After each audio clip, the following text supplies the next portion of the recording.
Hello guys, मैं निहाल sir आप सभी बच्चों का हमारे इस यूट्यूब चैनल रफ्तार मैथ में स्वागत है।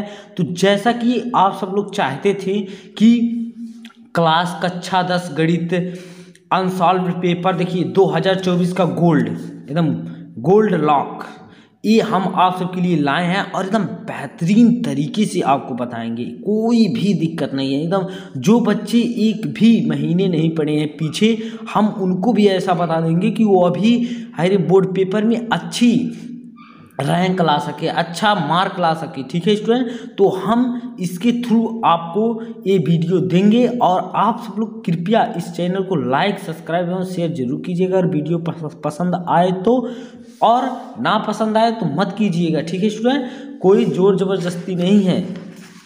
अब देखिए यहाँ पे पहला आप सबसे पहली सबसे महत्वपूर्ण बातें मैं बता दूं कि आप सबके लिए क्या है इस अनसॉल्व में।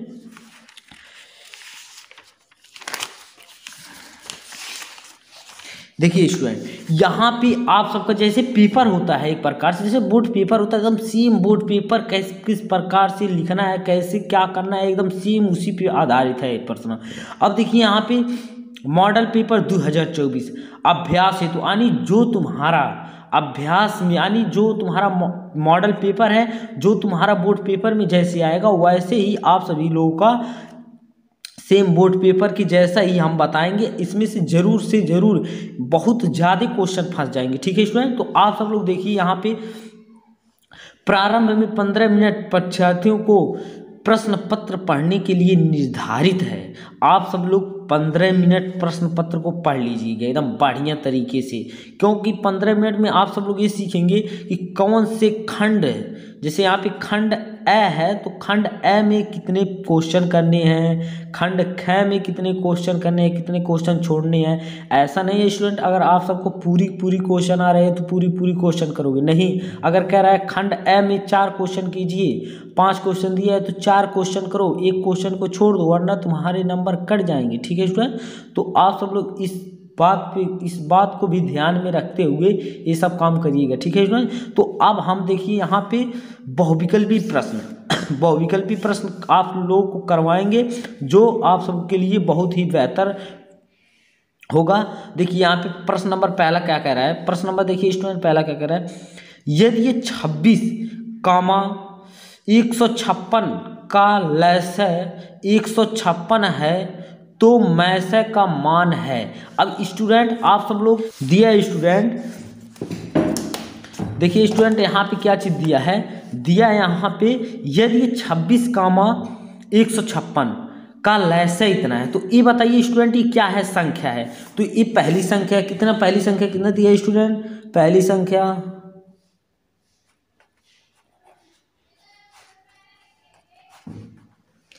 पहली संख्या देखिए स्टूडेंट दिया है, पहली संख्या कितना है 26 है। तो दूसरी संख्या कितना दिया है स्टूडेंट, दूसरी संख्या कितना दिया है स्टूडेंट 156 दिया है, 156 कह रहा है इन दोनों का लसाअ, कह रहा है इन दोनों का लसाअ कितना है स्टूडेंट 156 है, कितना है स्टूडेंट 156 है। तो मैसे ज्ञात कीजिए, लसाअ कितना दिया है स्टूडेंट, लसाअ दिया स्टूडेंट 156। तो क्या ज्ञात करना है स्टूडेंट, मैसे बराबर क्या है क्वेश्चन मार्क। तो आप सब सूत्र पढ़े होंगे, आप सब लोग सूत्र पढ़े होंगे, मैसे बराबर क्या होता है स्टूडेंट, सूत्र देखिए अगर नहीं पढ़े होंगे तो देख लीजिए,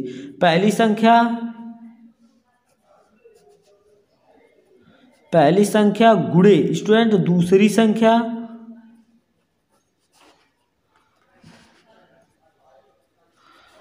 बटे क्या होता है स्टूडेंट, देखो मैसे क्या करना है तो बटे क्या हो जाएगा लसाअ। अब स्टूडेंट देखिए जो चीज़ आपको दिया है उसी चीज़ को रख दो। अब देखिए पहली संख्या कितना दिया है 26, तो 26 हो जाएगा। गुणे दूसरी संख्या कितना है स्टूडेंट, देखिए दूसरी संख्या है 56 100, तो 156 रख देंगे। बटे देखिए इसको कहेंगे बटे लय से कितना दिया स्टूडेंट 156, तो 156 रख देंगे। अब बताइए स्टूडेंट 156 से 156 कट जाएगा कि नहीं, ये देखो गुणे में है, 26 गुणे 156 है, तो यहाँ बटे हर में है, तो देखो यहाँ पे इसको ऐसे काट देंगे, 156 से 156 क्या हो गया स्टूडेंट, कट गया। अब इसके बाद में कितना बचा स्टूडेंट, मैं से हम लोग का कितना आया, मैं से बराबर देखिए स्टूडेंट कितना हो गया 26, ये 26 हम लोग का कितना हो गया फाइनल आंसर। अब जो इससे एक कट गया तो एक ही तो रहेगा, एक एक करने देखिए 56 एक करने 56, 56 एक करने 56, यहाँ एक का गुणा 26 में 26 आएगा, तो यही हम लोग का हो जाएगा फाइनल आंसर। तो हम लोग यहाँ बहुविकल्पी में ऐसे लगाएंगे, बहुविकल्पी क्वेश्चन है स्टूडेंट, 1 नंबर का ओमार शीट है, ऐसे लगाएंगे। और ओमार शीट में देखिए स्टूडेंट कैसे यहाँ पे ओमार शीट भरेंगे, देखिए यहाँ पहले क्वेश्चन का 4 विकल्प है, तो पहले क्वेश्चन का बी देखिए बी क्या है, सही है, बी सही है, बी विकल्प सही है, तो ऐसे बी पे क्या करेंगे, इस प्रकार से ऐसे गोला बना देंगे, ऐसे खूब ऐसे इसी प्रकार से क्या करेंगे गोला, ऐसा गोला बनाओगे कि बाहर नहीं जाना चाहिए इससे, ठीक है स्टूडेंट, तो ये हम लोग का हो जाएगा करेक्ट आंसर। सो स्टूडेंट दूसरा प्रश्न देखिए क्या कह रहा है, निम्न में अपरिमेय संख्या है, निम्न में अपरिमेय संख्या है, बताइए स्टूडेंट। ए विकल्प ए जो है √25, उसके बाद विकल्प बी 5 माइनस √3, उसके बाद में सी विकल्प देखिए ए एवं बी दोनों, डी इनमें से कोई नहीं। तो आप सब लोग प्रश्न नंबर दूसरा को देखिए किस प्रकार से ये कह रहा है। आप लोग को एक चीज बता दें, देखिए यहाँ पे √25, अब बताइए स्टूडेंट आप सबको पता होगा कि √25 का वर्गमूल कितना होता है, तो आप लोग बताएंगे कि सर जी +-5 होता है, कितना होता है +-5। तो आप सब देखिए यहाँ पे, अब अंडर यहाँ पे देखिए दूसरा ये विकल्प ए दिया है, अब विकल्प बी देखिए, विकल्प बी क्या कह रहा है 5 माइनस √3। अब ये बताइए स्टूडेंट अगर कभी भी आप सबको √25 अगर कोई भी संख्या दिया है उसका वर्गमूल निकल रहा है, तो वो कौन सी संख्या होगी स्टूडेंट, परिमेय संख्या होगी। कौन सी संख्या होगी, ये परिमेय संख्या होगी, परिमेय संख्या होगी। अगर वर्गमूल देखिए यहाँ पे, अब विकल्प बी ये परिमेय संख्या हो गया, अब विकल्प बी देखिए यहाँ पे 5 माइनस √3। अब बताइए स्टूडेंट 5 माइनस √3, 5 तो अच्छी बात है, तो 5 में से कुछ घटा, माइनस √3 नहीं ना घटा सकते, तो पहले इसको वर्गमूल इसका निकलता है, बताइए √3 का वर्गमूल निकलता है। अगर किसी संख्या अगर अंडर में कोई संख्या दी गई हो उसका वर्गमूल ना निकले तो कौन सी संख्या हो जाएगी स्टूडेंट, अपरिमेय संख्या हो जाएगी। कौन सी संख्या, अपरिमेय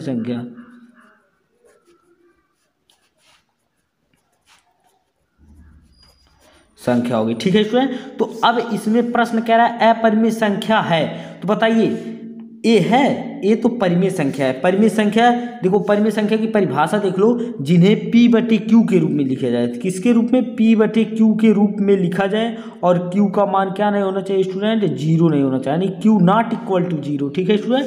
तो आप सबको ये पता होगा, तो यहाँ पे विकल्प बी क्या हो जाएगा, आपका करेक्ट आंसर आ जाएगा, क्योंकि 5 माइनस √3 क्या है स्टूडेंट, अपरिमेय संख्या है। आप सब लोग प्रश्नावली 1.3 में ये चीज़ सिद्ध भी किए होंगे कि यह अपरिमेय संख्या है, ठीक है स्टूडेंट। तो आप सबको इतना भी बता दिए। अब उसके बाद में प्रश्न नंबर तीसरा देखिए क्या कह रहा है, रेखाओं x-2 = 0 और y + 6 = 0 का प्रतिच्छेद बिंदु है। अब बताइए प्रतिच्छेद बिंदु के लिए क्या चीज़, बिंदु के लिए x y का मान ज्ञात करना है क्या।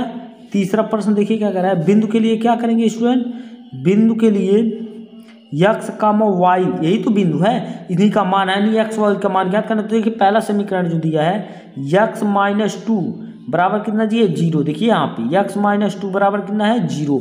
तो अब बताइए यहाँ पे x बराबर, अब x बराबर क्योंकि x चर राशि और अचर राशि, तो अचर राशि को एक तरफ भेजोगे, तो यहाँ पे देखिए -2 है, तो बराबर के इधर जाएगा तो +2 हो जाएगा, ठीक है स्टूडेंट। प्लस की चिन्ह लिखी नहीं जाती, लेकिन हम लिख दे रहे हैं। उसके बाद में फिर देखिए स्टूडेंट y प्लस 6 बराबर कितना होता है स्टूडेंट 0। अब बताइए यहाँ पे y बराबर क्या हो जाएगा, यहाँ प्लस 6 है बराबर की उस साइड जाएगा तो -6 हो जाएगा, इसका विपरीत चिन्ह हो जाएगा। तो ठीक है स्टूडेंट, तो यहाँ पे बताइए बिंदु कितना हो गया, प्रतिच्छेद बिंदु कितना हो गया, तो प्रतिच्छेद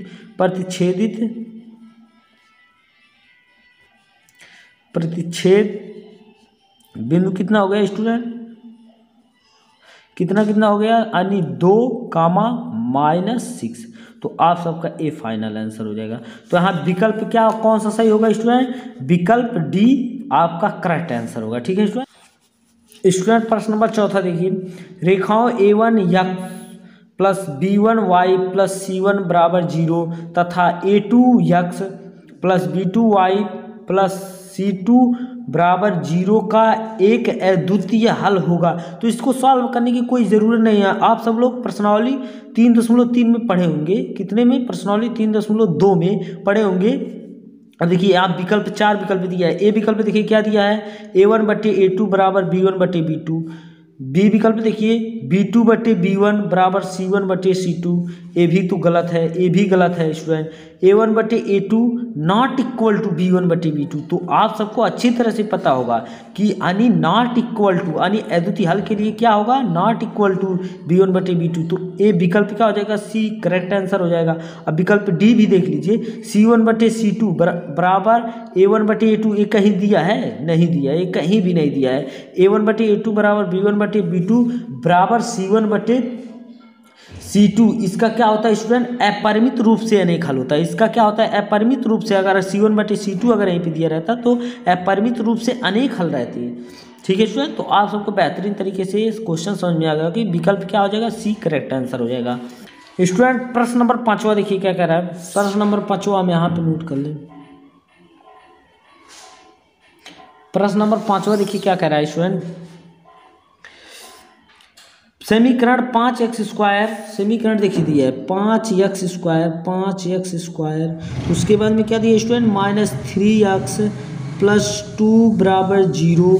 कह रहा है कि मूलों का योग होगा, तो आप सब लोग अच्छी तरह से एक समीकरण इसके बारे में साधारण समीकरण पते होंगे, ax² + bx + c बराबर 0 से तुलना करने पे, क्या करने पे स्टूडेंट, से तुलना करने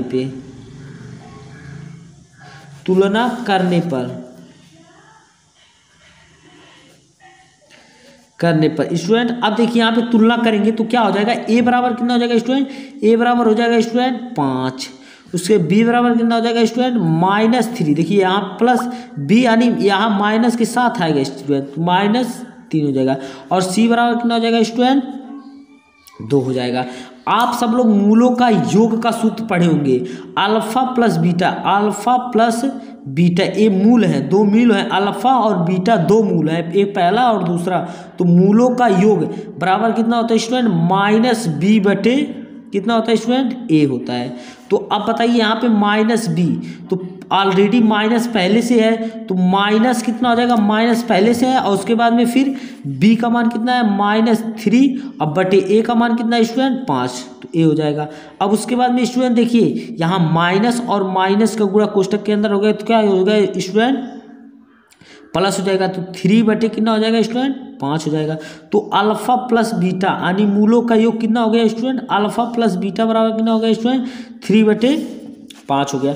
तो आप सब लोग को देखिए यहाँ बहुविकल्पी प्रश्न में दिया है कहीं, देखिए यहाँ पे प्रश्न 5वें का बहुविकल्पी प्रश्न नंबर पहला आंसर देखिए ए करेक्ट आंसर, यानी विकल्प ए क्या हो जाएगा, करेक्ट आंसर। तो आप सबको अच्छी तरह से समझ में आ गया होगा। सो स्टूडेंट प्रश्न नंबर 6वां देखिए क्या चीज़ कह रहा है, प्रश्न नंबर 6 देखिए, यदि ये शांत जल में नाव की चाल 8 किमी प्रति घंटा है।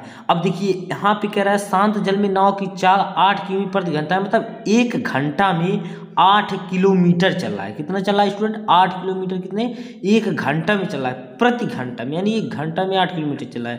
तथा धारा की चाल, जो धारा बह रही है ना, वो कितना है, 3 किमी प्रति घंटा है। तब धारा के विपरीत नाव की चाल देखिए क्या होगा, तो धारा के विपरीत नाव की चाल हमेशा क्या कर दिया जाता है, घटा दिया जाता है। नाव की चाल यानी नाव की चाल में से धारा की चाल घटा दी जाती है, जो आएगा वही धारा के विपरीत चाल हो जाएगा। ठीक है स्टूडेंट, तो हम सूत्र आप सबको लिखवा दे रहे हैं 6वें प्रश्न का।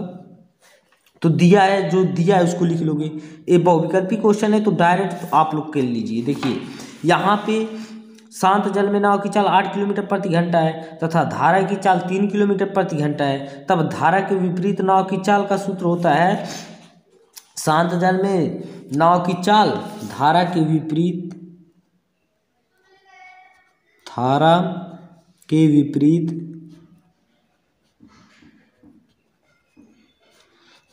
विपरीत नाव की चाल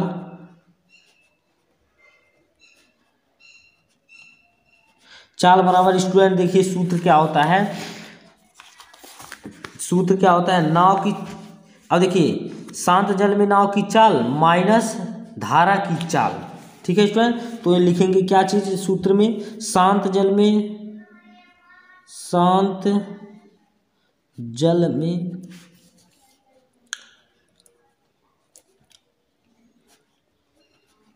चाल माइनस क्या कर देंगे स्टूडेंट, धारा की चाल। अब बताइए शांत जल में नाव की चाल कितना दिया है स्टूडेंट, 8 किलोमीटर प्रति घंटा, तो 8 रखेंगे माइनस, उसके बाद में धारा की चाल कितना दिया है 3, उसके बाद बताइए 8 में 3 जाएगा तो कितने बचेगा स्टूडेंट 5। अब किलोमीटर देखिए यहाँ पे किमी प्रति घंटा है, तो ये भी तो किमी प्रति घंटा में तो आएगा स्टूडेंट, किमी प्रति घंटा में। इसका एक कहने का मतलब है अगर धारा के विपरीत अगर चल रहा है, धारा के विपरीत अगर नाव चल रहा है तो 5 किलोमीटर प्रति घंटा की रफ्तार, यानी 1 घंटे में सिर्फ 5 किलोमीटर की दूरी तय करेगा। तो हम लोग का बहुविकल्पी क्वेश्चन में देखिए यहाँ पे विकल्प नंबर डी सही आंसर। देखिए 5 किमी प्रति घंटा, तो विकल्प डी हम लोग का क्या हो जाएगा, करेक्ट आंसर हो जाएगा। ठीक है स्टूडेंट, सो स्टूडेंट प्रश्न नंबर 7वां देखिए, दो समरूप त्रिभुजों के क्षेत्रफल क्रमशः 20 सेमी और 45 सेमी है, उनकी ऊंचाइयों का अनुपात है। अब आप सब लोग ऊंचाइयों का अनुपात का सूत्र अगर नहीं जानते तो हम लिखवा दे रहे हैं, आप लोग बढ़िया तरीके से उसको देख लीजिए। देखिए यहाँ पे क्षेत्रफल दिया है, 2 क्षेत्रफल दिया है, पहला क्षेत्रफल और दूसरा क्षेत्रफल दे दिया है 20 सेमी, क्रमशः कह रहा है 2 समरूप का क्षेत्रफल। अब बताइए यहाँ पे आप लोग प्रमेय 6.6 पढ़ेंगे, 2 समरूप त्रिभुजों के क्षेत्रफल का अनुपात उनकी संगत भुजाओं के वर्गों के अनुपात की क्या होता है, बराबर होता है। तो उनके संगत अनुपात क्या दिया है, क्रम से देखिए क्या क्या दिया है, क्रम से दिया है 20 और 25, 20 और 45, तो यहाँ हम लिखेंगे 20 बटा क्या लिखेंगे यहाँ पे 45, और इनके क्षेत्रफलों का अनुपात उनके संगत भुजाओं के वर्गों का अनुपात होता है। संगत भुजा का है H1 हो जाएगा, यहाँ क्या हो जाएगा H2, इनके क्षेत्रफलों के वर्ग के बराबर होता है। ठीक है, क्षेत्रफलों के भुजाओं के अनुपात के वर्ग के बराबर होता है, ये सूत्र है स्टूडेंट। अच्छा ये बताइए स्टूडेंट, अगर मैं इसको काटूं तो 4 पचे कितना होगा स्टूडेंट 20, उसके बाद में 9 पचे 45, तो कितना हो जाएगा H1 बटे H2 का होल स्क्वायर बराबर कितना हो जाएगा 4 बटे कितना हो जाएगा स्टूडेंट 9। अब बताइए स्टूडेंट यहाँ इसको किस प्रकार से लिख सकते हैं, यहाँ H1 बटे H2 बराबर ये स्क्वायर है, अब बराबर के इधर आएगा तो क्या हो जाएगा अंडर रूट क्या हो जाएगा 4 बटे 9 हो जाएगा। अब यहाँ पे इन दोनों भुजाओं का अनुपात देखिए H1 H2 ऊंचाई देखिए किस प्रकार से निकाल रहे हैं, उसके बराबर कितना हो जाएगा, इस 4 का वर्गमूल कितना होता है स्टूडेंट 2, और उसके बाद 9 का वर्गमूल कितना होता है 3। तो यानी के पूछ रहा है कि अनुपात कितना होता है, ऊंचाइयों का अनुपात कितना होता है ये पूछ रहा है। तो ऊंचाइयों का अनुपात देखिए कितना हो रहा है H1 अनुपात H2 इज इक्वल टू कितना हो जाएगा स्टूडेंट 2 अनुपात 3, ये हम लोग का हो जाएगा फाइनल आंसर। देखिए अब यहाँ पे विकल्प में कहीं दिया है देखिए यहाँ पे ए विकल्प जो कह रहा है 20:45 से तो गलत है। उसके बाद 9:4 ये भी गलत है। सी देखिए सी 2:3 मिल रहा है, तो करेक्ट आंसर क्या हो जाएगा, विकल्प सी इधर करेक्ट आंसर। ठीक है स्टूडेंट, तो आप सब लोग बढ़िया तरीके से प्रश्न नंबर 7 को भी समझ लीजिए। सो स्टूडेंट प्रश्न नंबर 9 देखिए, दो बिंदुओं 2,3 और 4,1 के बीच की दूरी होगी। अब ये स्टूडेंट आप सब लोग बहुत ही अच्छी तरह से दो बिंदुओं दिया है, यानी बिंदु दिया है। 9वां प्रश्न देखिए क्या कर रहा है, बिंदु दिया है, बिंदु दो बिंदु दिया है, दो बिंदुओं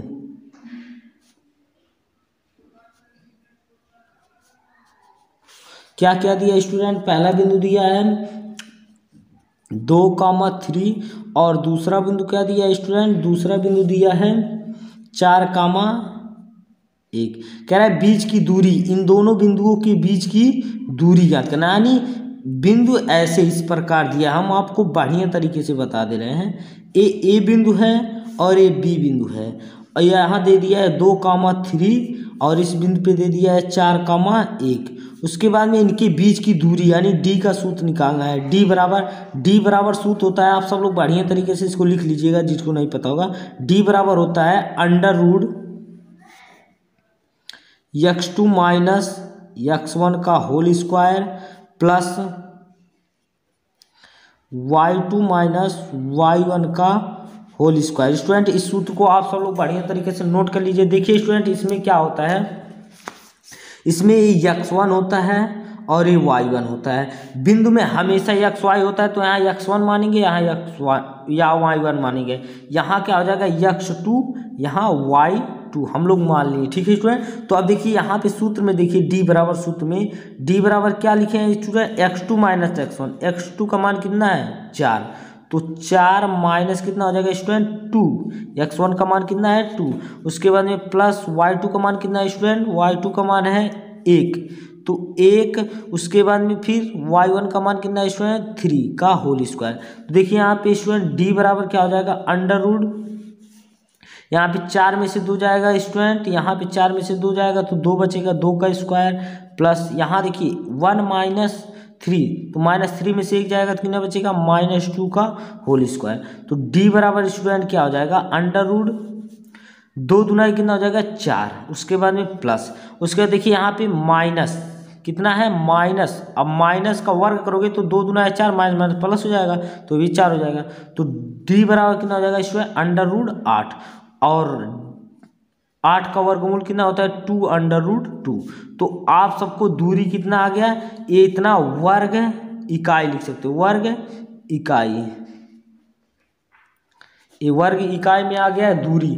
तो यहाँ पे अब हम लोग यहाँ पे देखिए विकल्प में कहाँ है 2√2, देखिए विकल्प ए है 2, नहीं गलत है। विकल्प बी 2√3, ये भी गलत है। देखिए विकल्प सी इज द करेक्ट आंसर, हम लोग का विकल्प सी क्या हो जाएगा student correct answer. So student प्रश्न नंबर 10वां देखिए, यदि ये बिंदु ए, यानी बिंदु देखिए किस प्रकार से दिया है। अब आप सबको बिंदु दिया है किस प्रकार से, इसको देख लीजिए। यहाँ पे एक बिंदु दिया है, 3 बिंदु है, 2 बिंदु, तीसरा बिंदु। ठीक है स्टूडेंट, तो ए एक रेखा है, तो दिया है किस प्रकार से, देखिए पहला बिंदु दिया है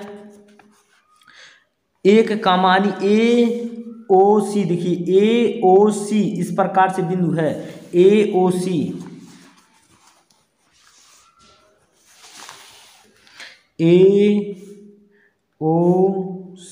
इस प्रकार से बिंदु है स्टूडेंट। अब इसके बाद में क्या दिया है, उसके बाद देखिए ए का मान कितना दिया है 1,2, तो ए का मान दिया है 1,2। उसके बाद ओ का मान दिया है 0,0। उसके बाद में सी का मान दिया है A,B। एक क्या कह रहा है कि संरेख है, तो अब बताइए ये कह रहा है संरेख है, तो अब हम लोग को कह रहा है संरेख है, तो आपको बताना है किस प्रकार से ये विकल्प सही होगा।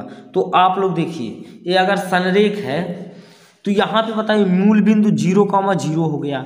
अब मूल बिंदु 0,0 हो गया तो बताइए ए यक्स, यहाँ पे बताइए x1 ये y1 हो जाएगा x2 y2, ये कितना हो जाएगा स्टूडेंट x3 y3। तो स्टूडेंट इतनी सारी प्रक्रिया करने के बाद अब हम लोग देखेंगे सूत्र। मोस्ट इंपॉर्टेंट संरेख 3 बिंदु दिया हो तो उसके लिए एक सूत्र होता है, a बराबर होता है 1/2 x1 y2 माइनस y3, उसके बाद में plus x2 y3 minus y1, उसके बाद में plus x3 y1 minus y2, ये सूत्र होता है। ठीक है स्टूडेंट, तो संरेख है तो क्षेत्रफल क्या हो जाएगा 0 हो जाएगा। यहाँ पे 0 बराबर क्या हो जाएगा स्टूडेंट 1/2। और देखिए यहाँ पे x1 का वैल्यू कितना दिया है, यहाँ पे देखिए x1 का मान कितना दिया स्टूडेंट, x1 का मान कितना दिया स्टूडेंट 1, तो 1 रखेंगे। y2 का मान देखिए यहाँ पे y2 का मान 0, 0 माइनस y3 का मान कितना दिया है b, तो b रखेंगे। उसके बाद में फिर प्लस का चिन्ह है, प्लस का x2 का मान 0 है तो 0 रखेंगे। उसके बाद में y3 कितना है स्टूडेंट b, उसके बाद में कितना है माइनस y1 का मान कितना है स्टूडेंट 2, उसके बाद में प्लस x3 का वैल्यू कितना है स्टूडेंट a, उसके बाद में यहाँ पे y1 का मान 2 माइनस y2 का मान कितना हो जाएगा 0 स्टूडेंट। उसके बाद में यहाँ बराबर 0, बताइए गुणे के साथ में इधर आएगा तो ये सारा 0 हो जाएगा, तो यहाँ 0 बराबर कितना हो जाएगा स्टूडेंट 1 का गुणा। देखो यहाँ पे 0 में से माइनस b जाएगा तो माइनस b का गुणा जब 1 में होगा तो कितना हो जाएगा माइनस b हो जाएगा स्टूडेंट। यहाँ प्लस है प्लस, अच्छा ये बताइए स्टूडेंट यहाँ 0 का गुणा इसके साथ होगा तो पूरा 0 हो जाएगा, किसी 0 के साथ किसी संख्या या किसी अंक का गुणा होगा तो 0 हो जाता है, तो ये 0 बन गया।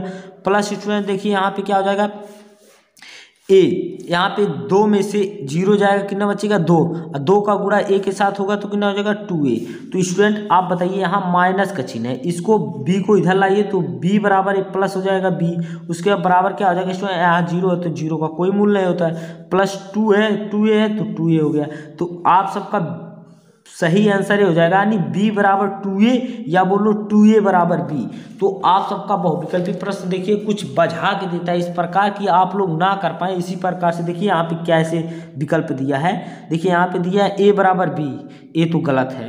उसके बाद में क्या दिया है b विकल्प a बराबर 2b, तो आप लोग ये सही कर देंगे, लेकिन ये क्या है गलत है। अब यहाँ पे देखिए 2a बराबर b, हम लोग का आंसर कितना आया है 2a बराबर b, यही हो जाएगा हम लोग का करेक्ट आंसर, यानी सी विकल्प क्या आ जाएगा। सो स्टूडेंट प्रश्न नंबर 10वां बहुविकल्पी जितने प्रश्न थे 10 तक हम कराएं, अब 10 प्रश्न अगले वाले वीडियो में देंगे। इससे पहले आप सबसे ये बता दें कि आप लोग हमारे चैनल से जुड़े रहिएगा, तो आप सबको मॉडल पेपर 2024 की एकदम मोस्ट इम्पॉर्टेंट क्वेश्चन करवाएंगे। इसके साथ साथ हम आपको महत्वपूर्ण सूत्र भी बताएंगे।